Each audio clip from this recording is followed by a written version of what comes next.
Hello વિદ્યાર્થી મિત્રો, doubt સેશનમાં તમારું સ્વાગત છે. Welcome to chemistry zone. આજે આપણે તમારા આપેલા ડાઉટ્સને સોલ્વ કરાવવા જઈ રહ્યા છીએ. ડાઉટ સેશનમાં પાઠ્યપુસ્તક એનો જે સ્વાધ્યાય હોય છે, આ સ્વાધ્યાયના પ્રશ્નોત્તરમાં તમને ડાઉટ રહી જાય છે, એટલે મેં વિચાર્યું કે ભાઈ ચલો આખાને આખા સ્વાધ્યાય આપણે મળીને સોલ્વ કરીએ. તમારી પણ પ્રેક્ટિસ થઈ જાય ને પ્લસ તમારે જ્યારે પણ સ્વાધ્યાય સોલ્વ કરવો હોય ત્યારે તમને કામમાં આવે. તો સ્વાધ્યાય એનું પહેલું 1.1 માં પહેલો પ્રશ્ન છે, નીચેનાના મોલર દળ ગણો. તમને હસવું આવતું હશે, અરે મેડમ આ તો આવડે છે, બહુ સહેલો છે, કઈ વાંધો નહીં, પણ આપણે સ્વાધ્યાય સોલ્વ કરવા બેસ્યા જ છીએ તો પહેલેથી સોલ્વ કરીએ, મજા આવે. તો પહેલું છે H2O, બીજું છે CO2 ને ત્રીજું છે મિથેન. કેટલા નાના નાના મોલેક્યુલ આપ્યા છે. એનું મોલર દળ. મોલર દળ એટલે એક મોલનું દળ, જેને આપણે કેપિટલ M કહીએ છીએ. તો મોલર દળ કઈ રીતે શોધવાનું H2O માટે? તો બે કૌંસમાં હાઇડ્રોજનનું પરમાણુય દળ ને ઓક્સિજનનો પરમાણુય દળ. હાઇડ્રોજનનો 1 ને ઓક્સિજનનો 16. તો પાણી જે છે એનું મોલર દળ થાય 18 ગ્રામ પ્રતિ મોલ. 18 ગ્રામ પ્રતિ મોલ. હવે હું એક્સરસાઇઝના પ્રશ્નો સાથે થોડી થોડી પ્રેક્ટિસ બી કરાઈશ, શીખવા લાયક કે આ પાણી છે, બરાબર? તો બાળકો હાઇડ્રોજન છે ને એને 3 સમસ્થાનિકો છે. હાઇડ્રોજનને 3 સમસ્થાનિકો છે. હાઇડ્રોજન 1H1, 1H2 ને 1H3. એમાં આને પ્રોટિયમ કહેવાય એટલે P. આને ડ્યુટેરિયમ કહેવાય એટલે D. અને આને ટ્રિટિયમ કહેવાય એટલે T. બરાબર? તો પ્રોટિયમનું દળ જનરલી પરમાણુય દળ 1 લેવામાં આવે છે. ડ્યુટેરિયમનું પરમાણુય દળ 2 લેવામાં આવે છે ને ટ્રિટિયમનું પરમાણુય દળ 3 લેવામાં આવે છે. આ પ્રોટિયમનું પાણી છે. એવું જ જો ડ્યુટેરિયમનું પાણી બનાવીએ તો D2O થાય. ડ્યુટેરિયમનું પાણી બનાવીએ તો D2O થાય. ને યાદ રાખજો D2O એટલે શું? તો એને ભારે પાણી કહેવામાં આવે છે. દરેક વસ્તુ એટલે શીખવાડું છું કે આપણે નીટમાં જરૂરી છે. કેમિસ્ટ્રીનું જેટલું બેઝિક કન્સેપ્ચ્યુઅલ નોલેજ ખબર હશે ને એટલું તમારું માર્ક્સ વધારે આવશે. તો આ હાઇડ્રોજન H2O અને આ D2O, આ બી પાણી છે, આ બી પાણી છે, પણ આ ભારે પાણી છે. અને આ ભારે પાણીનું આણ્વીય દળ શોધવાનું થાય તો આ રીતે મળે. બે કૌંસમાં ડ્યુટેરિયમ અને ઓક્સિજન. ડ્યુટેરિયમનું માસ 2, આનું 16 એટલે 20 ગ્રામ પ્રતિ મોલ. ડ્યુટેરિયમ જે છે એનું મોલર દળ 20 ગ્રામ પ્રતિ મોલ છે ને પાણી જે છે એનું મોલર દળ 18. હવે 18 કરતા 20 ભારે કહેવાય ને, આ 18 છે ને આ 20, આ ભારે છે એટલે જ D2O ને ભારે પાણી કહેવામાં આવે છે. તો CO2 નો ને મિથેનનો આણ્વીય દળ તમે ગણી શકશો. હવે ક્લિયર? તો એક કામ કરજો બધા લોકો, એક સરસ મજાનો પદાર્થ છે જે આપણે 12મા ધોરણના દાખલામાં આવશે બધી જગ્યાએ, ત્યારે આપણે એના આણ્વીય દળની જરૂર પડતી હોય છે. તો અત્યારે એ પદાર્થ મોડે પણ કરી લો ને એ બાને આણ્વીય દળ શોધતા બી આવડી જશે. તો એ પદાર્થ પોટાશ એલમ. અને પોટાશ એલમ એટલે ફટકડી. પોટાશ એલમ એટલે શું? ફટકડી મોડે કરી નાખજો સૂત્ર K2SO4 Al2SO4 thrice 24H2O. ફટકડીનું સૂત્ર મોડે પણ કરી નાખજો ને એનું આણ્વીય દળ જે બધા શોધીને મને મોકલજો, જે સાચો જવાબ આપે એને હું કાલે ચોકલેટ આપીશ. અને કાલે મને પૂછજો કે આનો સાચો જવાબ કેટલો આવે છે એનો આણ્વીય દળ. બીજું આણ્વીય દળ સુક્રોઝ તમારે યુઝ ટુ વસ્તુ છે જે તમને ખ્યાલ હોવો જોઈએ. સુક્રોઝ એટલે ખાંડ C12H22O11. ત્રીજું તમને આપું છું ગ્લુકોઝ, મારા સાથે લખતા જજો બાળકો, C6H12O6 ગ્લુકોઝ. પછી એના સાથે સાથે એસિટિક એસિડ CH3COOH, એસિટિક એસિડનું આણ્વીય દળ oxalic acid H2C2O4 into 2H2O.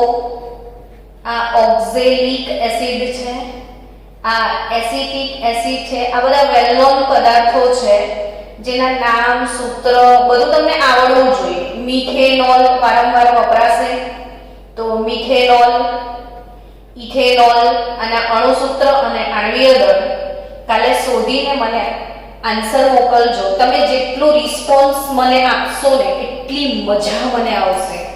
જેટલું તમે પાર્ટિસિપેટ કરો ભણવાની પ્રોસેસમાં એટલી મજા આવે શિક્ષકને. તો આ મેં લખ્યા એટલાના મને આણ્વીય દળ શોધીને મોકલજો. તો પહેલો પ્રશ્ન ચોપડીમાં છે, નીચેનાના મોલર દળ ગણો.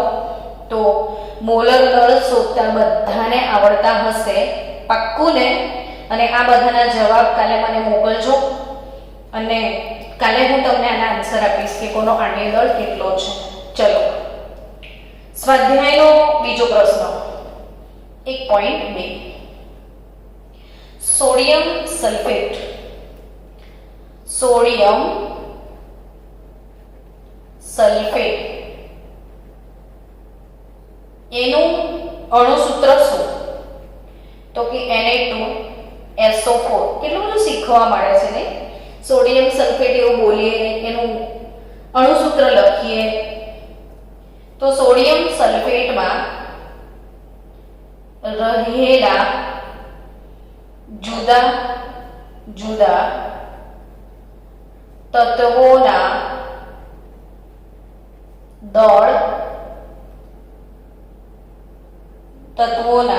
દળ ટકા ગણો. એટલે એક આ સરસ બીજી ટાઈપનો મજાનો પ્રશ્ન થયો કે ટકા ગણતા આવડે છે કે નહીં, બરાબર ને? તો ટકા કેવી રીતે ગણવાના? તો એના માટે સૌથી પહેલું કામ કરવાનું મોલર દળ શોધવાની જરૂરત પડે છે. એટલે મેં પહેલો પ્રશ્ન મોલર દળ શીખાઈ દીધો કે મોલર દળ m શોધી કાઢો. તો બે કૌંસમાં સોડિયમનું દળ, સલ્ફરનું દળ, ઓક્સિજનનું દળ. સોડિયમ એનો આણ્વીય દળ 23, સલ્ફરનો 32 ને ઓક્સિજનનો 16. 23 નું 46 વત્તા 32 વત્તા 64. 6 ને 4 10 ને 2 12 142 ગ્રામ પ્રતિ મોલ આ સોડિયમ સલ્ફેટનો આણ્વીય દળ મળશે. હવે ટકા ગણવાનું સૂત્ર શું? તો કે સોડિયમના ટકા ગણવાના છે તો પર્સન્ટેજ ઓફ સોડિયમ. કોઈ પણ તત્વનું ટકાવાર દળ શોધવાનું સૂત્ર છે તે તત્વનું સંયોજનમાં વજન, એટલે કે સોડિયમનું સંયોજનમાં વજન. આ સંયોજનની અંદર સોડિયમનું કેટલું વજન છે તે ભાગ્યા આણ્વીય દળ ગુણ્યા 100. તો સોડિયમનું સંયોજનમાં વજન કેટલું છે? તો કે 2 મોલ છે. આ રહ્યું સોડિયમનું વજન, અહીંથી ખબર પડી જશે 23 દુના 46 ગ્રામ. આણ્વીય દળ કેટલું? તો કે 142 ગ્રામ ગુણ્યા 100. તો સોડિયમના ટકા આવશે 32.39. હવે બીજી વાત કરીએ, પર્સન્ટેજ સલ્ફર. સલ્ફરના ટકા ગણવાના છે. તો સલ્ફરનું સંયોજનમાં વજન ભાગ્યા આણ્વીય દળ ગુણ્યા 100. તો સલ્ફરનું સંયોજનમાં વજન કેટલું છે? તો કે સલ્ફર 32, આણ્વીય દળ 142 ગુણ્યા 100, તો 22.54% સલ્ફર. અને ઓક્સિજન એનું સંયોજનમાં વજન શોધીએ તો ઓક્સિજન એટલે 16 ચોક 64. તો 64 ભાગ્યા 142 ગુણ્યા 100, તો એ થશે 45.07% ઓક્સિજન. તો અલ્ટિમેટલી આ રીતે ટકા ગણી શકાય. જો આ રીતે નથી ગણવા તો કોઈ સૂત્રપુત્રની જરૂર બી નથી. જો તમે સ્માર્ટ પર્સન હોય તો આ સૂત્ર ગોખવાની જરૂર નથી, ડાયરેક્ટ વિચારી શકાય. જો કુલ વજન આણ્વીય દળ 142 ગ્રામ ટોટલ વજન હોય તો 100% કહેવાય, પણ એમાં 46 ગ્રામ જ છે સોડિયમ. તો 46 ગ્રામ કુલ આ તત્વો બધાના કુલ ટકા 100 થશે. તો 142 એ 100, તો 23 દુના 46 એ કેટલા? તો અલ્ટિમેટલી આ જ થયું ને, 46 ગુણ્યા 100 ભાગ્યા 142. ડાયરેક્ટ જ 142 માં 32 ગ્રામ છે ને, તો 142 એ 100, તો 32 એ કેટલા? 142 એ 100, તો 64 એ કેટલા? એટલે વિધાઉટ સૂત્ર તમે ડાયરેક્ટ પણ ગણી શકશો. હવે આ દાખલાની પ્રેક્ટિસ કરી તમે ટકા શોધતા શીખ્યા. તો બાળકો, આવા બીજા 5 દાખલા સેમ હું તમને હોમવર્કમાં આપી દઉં છું. કયા? તો કે આ રહ્યા, આ 1, 2, 3, 4, 5 અને 6. મેં તમને આ 6 ના આણ્વીય દળ શોધવા આપ્યા ને, તો જેમના મેં આણ્વીય દળ શોધવા આપ્યા છે કે તમામમાં જેટલા પણ તત્વો રહેલા છે તેમની બંધારણીય ટકાવારી શોધીને મને મોકલજો. જ્યાં સુધી મને તમારું હોમવર્ક નહીં મળે ત્યાં સુધી હું તમારા એક્સ્ટ્રા લેક્ચર નહીં લઉં. એવું બિલકુલ નહીં વિચારતા કે મેડમ નવરાત છે, એમની જોડે ફાલતુનો ટાઈમ છે એટલે તો ભણાયા કરે, અને તમે બહુ બિઝી છો કે હોમવર્ક કરવાનો ટાઈમ નથી. તો એ વસ્તુ પોસિબલ નથી. રિવર્સિબલ પ્રોસેસ જ થશે. મેં આપ્યું છે, તમે આપશો તો જ આગળનો લેક્ચર મળશે, નહીં તો લેક્ચર ચાલુ જ નહીં થાય. તો આ જેટલા પદાર્થો છે, ખટકડી, sucrose, glucose, acetic acid, oxalic acid અને મિથેનોલ, એમાં જેટલા તત્વો છે બધાનું ટકાવાર પ્રમાણ શોધી, અને મતલબ આણ્વીય દળ શોધવા આપ્યું છે તો આણ્વીય દળ શોધીને ટકાવાર પ્રમાણ તેમાં રહેલા તત્વોનું શોધી કાઢજો, એટલે ફૂલ પ્રેક્ટિસ થઈ જાય. જોઈ લો ધ્યાનથી. સોડિયમ સલ્ફેટમાં રહેલા જુદા જુદા તત્વોના ટકા કઈ રીતે ગણાય? તો પહેલા આણ્વીય દળ શોધી નાખો, પછી એનું વજન છેદમાં આણ્વીય દળ ગુણ્યા 100. ડન. ઓકે, ચલો સ્વાધ્યાયમાં દાખલો નંબર 1.3. 1.3 નંબરમાં જે દાખલો છે એ છે આયર્નનો એક ઓક્સાઇડ, Fe નો એક ઓક્સાઇડ, જેમાં Fe ના ટકા આપ્યા છે 69.9%, અને ઓક્સિજનના ટકા આપ્યા છે 30.1%. તો ઓક્સાઇડનું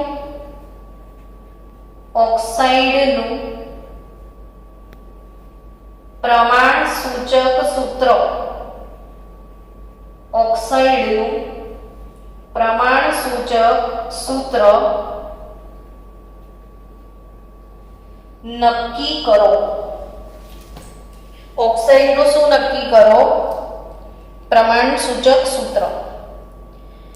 પ્રમાણ સૂચક સૂત્ર કેવી રીતે નક્કી કરી શકાય સમજીએ. તો પ્રમાણ સૂચક સૂત્ર નક્કી કરવા માટે સૌથી પહેલા તત્વ લખવું પડશે. તો તત્વ કોણ છે? Fe અને O. પહેલું કામ એ કરવાનું કે આ જે 2% આપ્યા છે એ બંને ટકાનો સરવાળો 100 થાય છે કે નહીં એ ચેક કરી લો. તો ઓલમોસ્ટ થઈ જાય છે, 99 કમ્પ્લીટ 100% થઈ ગયા છે.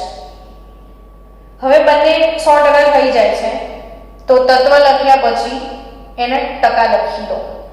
તો આ 69.9 અને આ 30.1% થાય. હવે આગળ તો કે પરમાણ્વીય દળ લખી દો. આનું પરમાણ્વીય દળ Fe નું 55.85 ગ્રામ છે અને ઓક્સિજનનું 16.00 ગ્રામ પર મોલ છે. પછી શું લખશો? તો સાપેક્ષ મોલ સંખ્યા. તો સાપેક્ષ મોલ સંખ્યા કેવી રીતે લાવવાની?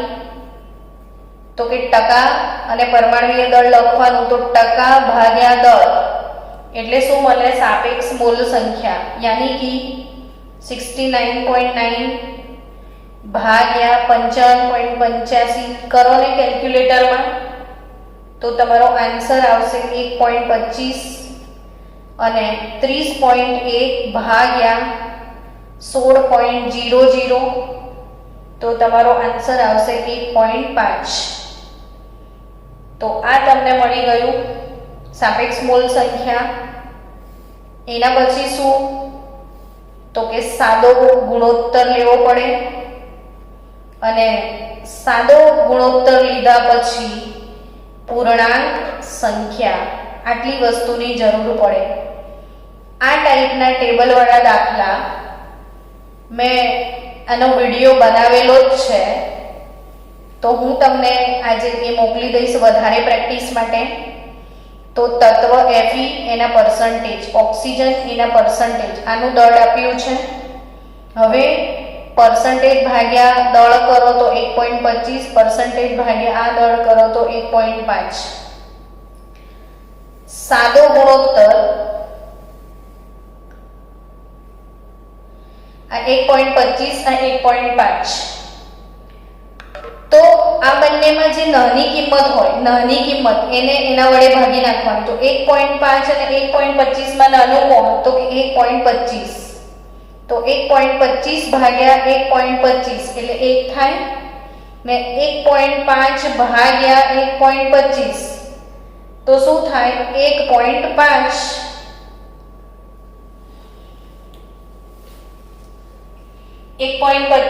અને સોરી અહીંયા 1.88 આવતું હતું. આ 1.25 છે, 30 ભાગ્યા 116 કરો તો 1.88 આવે. તો 1.88 ભાગ્યા 1.25 તો 1.5 આવશે. હવે સમજો બાળકો, મેઇન વસ્તુ આ જ છે કે Fe 1 બતાવે છે અને ઓક્સિજન 1.5 બતાવે છે. તો તમે શું ભૂલ કરશો કે પૂર્ણાંક સંખ્યા 1 એટલે 1, 1.5 એટલે 1 લઈ લો. કન્ફ્યુઝન શું થાય? 1.5 હોય તો 1 લેવાના કે 2 લેવાના? આ તો બરાબર 1 અને 2 ની વચ્ચે છે. તો ના 2 લેવાય કે ના 1 લેવાય. એવા સંજોગોમાં બંનેને પૂર્ણાંક સંખ્યામાં રૂપાંતરિત કરવા માટે 2 વડે ગુણી નાખવાના. તો આ 2 થઈ જશે, આ 3 થઈ જશે. એટલે આ 2 અને આ 3 એટલે પ્રમાણ સૂચક સૂત્ર શું બનશે? ખ્યાલ છે તમને? Fe2O3.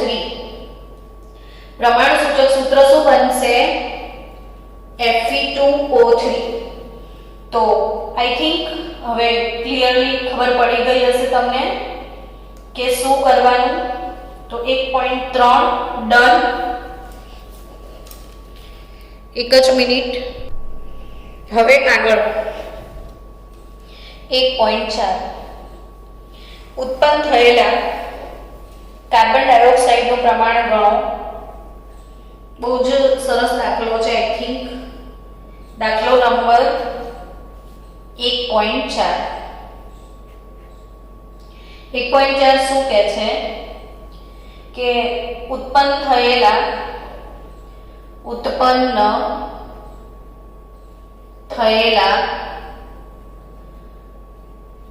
CO2 નું પ્રમાણ ગણો. ઉત્પન્ન થયેલા CO2 નું પ્રમાણ ગણો. ક્યારે? જ્યારે 1 મોલ કાર્બનને હવામાં બાળવામાં આવે છે. 1 મોલ કાર્બનને હવામાં બાળવામાં આવે છે. બીજું 1 મોલ કાર્બનને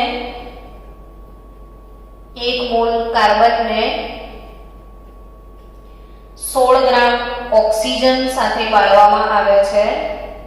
16 ગ્રામ O2 સાથે બાળવામાં આવે છે. અને ત્રીજું 2 મોલ કાર્બનને 16 ગ્રામ ડાયઓક્સિજન સાથે બાળવામાં આવે છે.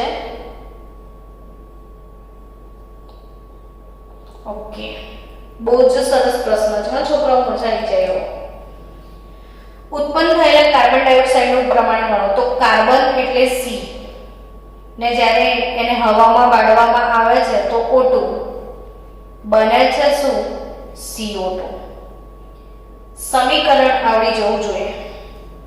તો C solid, O2 gas, CO2 gas. તો C solid plus O2 gas gives CO2 gas. કાર્બનને હવામાં કઈ રીતે બાળવામાં આવે છે સમજીએ. તો આ તત્વયોગ નીતિ પ્રમાણે એવું કહેવાય કે 1 મોલ કાર્બન 1 મોલ ઓક્સિજન સાથે પ્રક્રિયા કરે ત્યારે 1 મોલ CO2 બનાવે. સમજ્યા? શું કહેવાય? આ મોલના સંદર્ભમાં શું કહેવાય? આ પ્રક્રિયાને આપણે રજૂ કરવી છે આપણા પોતાના શબ્દોમાં. તો મોલના સંદર્ભમાં એવું કહેવાય કે 1 મોલ કાર્બન 1 મોલ ઓક્સિજન સાથે પ્રક્રિયા કરીને 1 મોલ કાર્બન ડાયોક્સાઇડ બનાવે છે. તો અહીંયા પ્રશ્ન એ પૂછ્યો છે, પહેલો પ્રશ્ન સોલ્વ થઈ ગયો કે 1 મોલ કાર્બનને હવામાં બાળવામાં આવે છે ત્યારે ઉત્પન્ન થયેલા CO2 નું પ્રમાણ ગણો. તો 1 મોલ છે, 1 મોલ કાર્બન. જો વજનના સંદર્ભમાં લઈ લો, ચલો પહેલા વજનના સંદર્ભમાં લો તો 1 મોલ કાર્બન એટલે 12 ગ્રામ કાર્બન થયું. 1 મોલ ઓક્સિજન એટલે 32 ગ્રામ ઓક્સિજન. 1 મોલ એટલે આણ્વીય દળ જેટલું વજન. તો કાર્બનનું વજન 12 ગ્રામ હોય, ઓક્સિજનનું 32 ગ્રામ છે ને CO2 નું 1 મોલનું 44 ગ્રામ હોય. તો હવે લિટરલી તમને અહીંથી ખબર પડી ગઈ કે પ્રશ્ન નંબર 1 નો જવાબ કે 1 મોલ કાર્બનને હવામાં બાળવામાં 1 મોલ કાર્બનને હવામાં બાળવામાં આવે તો 1 મોલ CO2 મળે એટલે કેટલા ગ્રામ મળે? તો 44 ગ્રામ. તો જવાબ 1 મોલ કાર્બનને હવામાં બાળતા 44 ગ્રામ CO2 મળે એવું કહેવાય. ચલો હવે શું કહે છે કે 1 મોલ કાર્બનને 16 ગ્રામ ઓક્સિજન સાથે બાળવામાં આવે તો કેટલો મળે? 1 મોલને કેટલા સાથે બાળવામાં આવે? 16 ગ્રામ સાથે. તો કેટલો મળે? તો કે 1 મોલને અત્યારે કોના સાથે બાળવામાં આવ્યો છે? 32 ગ્રામ સાથે. આ ઓક્સિજન 1 મોલ છે એને 32 ગ્રામ સાથે બાળીએ તો 44 ગ્રામ મળે. 1 મોલને 32 ગ્રામ સાથે બાળીએ તો કેટલો મળે? 44 ગ્રામ મળે. પણ એ તો કેટલા કહે છે? 16 ગ્રામ સાથે બાળો. તો એવું કહેવાય કે 32 ગ્રામ ઓક્સિજન થી 44 ગ્રામ CO2 મળે છે હમણાં અત્યારે 1 મોલ છે. તો એ જ 16 ગ્રામ ઓક્સિજન લઈશું તો કેટલો મળશે? તો કે 44 ગુણ્યા 16 ભાગ્યા 32, 16 દુ 32, તો 22 ગ્રામ CO2 મળે. એટલે બીજો પ્રશ્ન બી સોલ્વ થઈ ગયો કે અત્યારે તો 32 ગ્રામ ઓક્સિજન લો તમે તો 44 ગ્રામ મળે છે. તો 16 ગ્રામ જ લેવાનું કીધું હોય તો 32 એ 44 ગ્રામ તો 16 ગ્રામે કેટલા? તો 22 ગ્રામ કાર્બન ડાયોક્સાઇડ મળે. ને એવું કહે છે 2 મોલ કાર્બનને 16 ગ્રામ ઓક્સિજન સાથે બાળીએ તો શું થાય? ચલો તો અહીંયા ફરીથી પેલું સમીકરણ લખી દઈએ એટલે પ્રેક્ટિસ બી થઈ જાય તમારી. C solid O2 gas gives CO2 gas. 1 mall carbon છે, 1 મોલ ઓક્સિજન છે, 1 મોલ CO2 છે. 12 ગ્રામ કાર્બન કહેવાય, 32 ગ્રામ ઓક્સિજન કહેવાય ને 44 ગ્રામ CO2 કહેવાય. એનો આણ્વીય દળ છે. હવે પ્રશ્ન એવો પૂછ્યો છે કે 2 મોલ 16 ગ્રામ ડાયોક્સિજન સાથે બાળવામાં આવે તો 2 મોલને 16 ગ્રામ સાથે બાળો તો કેટલું મળે? તો કે 16 ગ્રામ 32 ગ્રામ ઓક્સિજન વર્સિસ 1 મોલ કાર્બન વપરાઈ રહ્યો છે, 32 ગ્રામ ઓક્સિજન છે. 32 ગ્રામ ઓક્સિજન સાથે કેટલા મોલ કાર્બન વપરાય? 1 મોલ. અચ્છા 2 મોલને 16 ગ્રામ ઓક્સિજન સાથે બાળવાનો છે હે ને? 2 મોલને 16 ગ્રામ ઓક્સિજન સાથે બાળવાનો છે. ઓકે. તો 32 ગ્રામ એટલે 1 મોલ કાર્બન. આપણે છોડો પ્રશ્ન એવો પૂછ્યો છે 2 મોલ કાર્બનને 16 ગ્રામ O2 સાથે બાળતા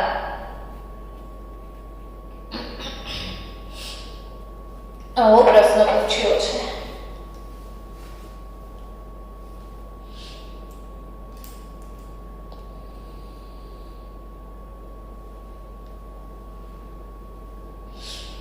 चलो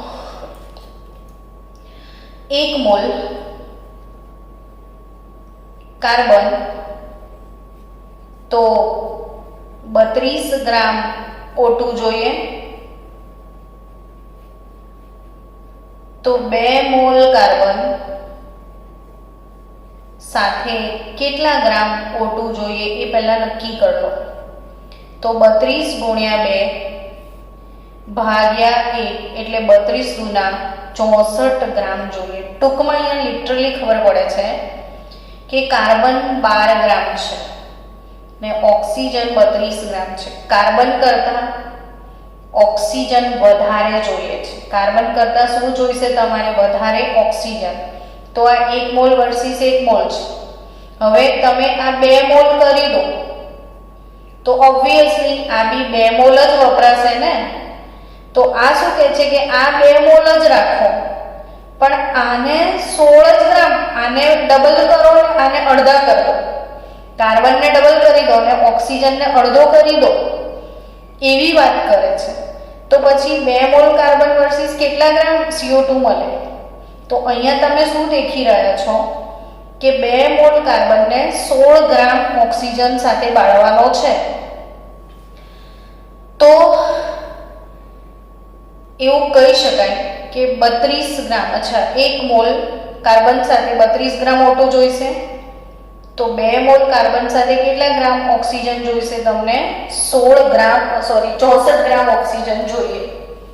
તો એવું સમજો કે 64 ગ્રામ, હવે આ 2 મોલ, આ 2 મોલ, તો આ બી 2 મોલ મળે, પણ આ 2 મોલ છે ને આ 16 ગ્રામ, એટલે અડધો મોલ કરી દીધો આણે. તો આના 64 જોઈએ, 64 જોઈએ અને 64 ને બદલે કેટલા કરી દે છે?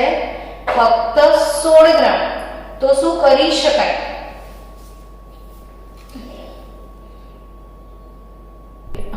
ચલો પ્રશ્ન ફરી સમજાઈ દઉં કે તમારું શું હતું? C solid plus O2 gas gives CO2 gas.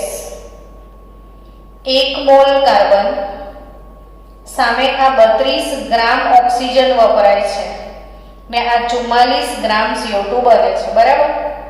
હવે આને તમે ઘટાડી દો છો ને 16 ગ્રામ કરી દીધા ને આ વધારી દો છો ને 2 મોલ કરી દો છો, તો આ ગમે એટલું વધારે હશે કોઈ મતલબ નહીં. આ જેટલું હશે એટલી જ નીપજ આવશે, જેટલો ઓક્સિજન હશે એટલી જ નીપજ આવશે, કારણ કે ઓક્સિજન વધારે જોઈએ છે અને તમે ઓછો કરી દીધો છે.